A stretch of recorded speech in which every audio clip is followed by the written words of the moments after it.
बाबा काही एवढे छोटे नाहीत आणि आई बाबाच्या शब्दात मागे नाहीत का मी काही एवढा मोठा नाही, मी काही एवढा मोठा नाही.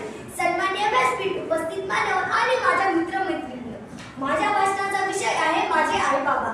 मित्रांनो, या जगात फक्त दोनच व्यक्ती अशा आहेत की ते आपल्या सर्वांसाठी आदर्श असू शकतात.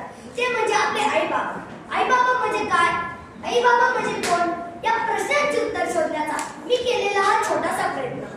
आई हात धरून चालायला शिकवते तर बाबा हात सोडून पळायला शिकवतात. आई शब्दाची ओळख करून देते तर बाबा शब्दाचा अर्थ समजावतात. आई चांगले विचार देते तर बाबा स्वातंत्र्य देतात. आई म्हणजे संस्कार तर बाबा म्हणजे संघर्ष. आई म्हणजे जिद्द तर बाबा म्हणजे विश्वास.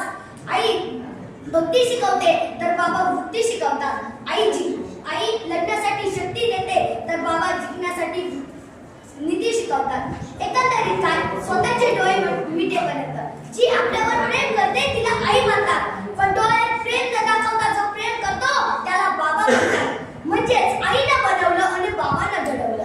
किती अर्थपूर्ण विश्व सामावले आहेत आई बाबा या नावात. मी माझ्या आई बाबांना मम्मी पप्पा या नावाने हाक मारतो.